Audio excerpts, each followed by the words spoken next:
మాసం 2వ తారీఖు శుక్రవారం, ఫ్రైడే. ఈ దినము యొక్క వాగ్దానము యెషయా గ్రంథము 41వ అధ్యాయము 10వ వచనాన్ని జాగ్రత్తగా గమనించండి. దిగులు పడకుము, నేను నిన్ను బలపరుతును. Be not dismayed, I will strengthen you. इधर उधर मत ताक, मैं तुझे दृढ़ करूंगा. బాగా జాగ్రత్తగా వినండి. దిగులు పడకుము అంటున్నారు. ఇదే మాట యెహోషువ గ్రంథములో 1వ అధ్యాయములో 9వ వచనంలో రాయబడింది. ఎన్నిసార్లు మీరు దిగులు పడుతున్నారు? అయితే ఈ ఫిబ్రవరి మాసం 2వ తారీఖున సోదరి సోదరుడా, దిగులుతో ఉన్నావా? దేవుడి వాగ్దానం చెప్తుంది దిగులు పడద్దు అని.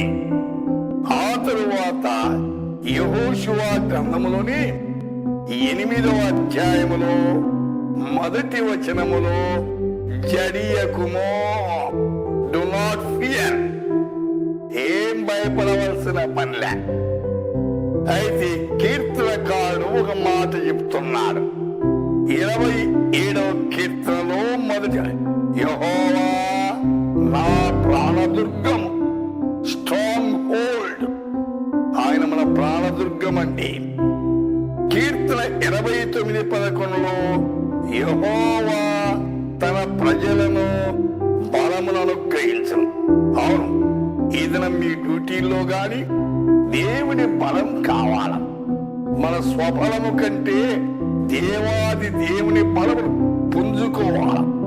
1వ దినవృత్తాంత గ్రంథములో 16వ అధ్యాయములో 11, యెహోవాను ఆశ్రయించుడి, ఆయన బలమును ఆశ్రయించండి.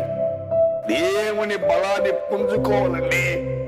దినదినము అపవాదిని ఎదిరించాలంటే దేవుని బలము కావాలి. నెహెమ్యా భక్తుడు ఒక మాట అన్నాడు. నెహెమ్యా 8వ అధ్యాయం 10, యెహోవా యందు ఆనందించటం వలన వారు బలము పొందుదురు. అవును, లోకంలో అనేకమైన వాటి ఆనందిస్తాం. దేవుని ఆనందించి దేవుని బలాన్ని పుంజుకొని ఈ దినమంతా సాగిపోండి. దేవా, యూట్యూబ్ ద్వారా వింటున్న బిడ్డలందరినీ దిగులు పడకుండా ధైర్యాన్ని వహించి ముందుకు సాగేదానికి కృప దయచేయమని యేసు నామమున ప్రార్థిస్తున్నాము తండ్రి. ఆమేన్.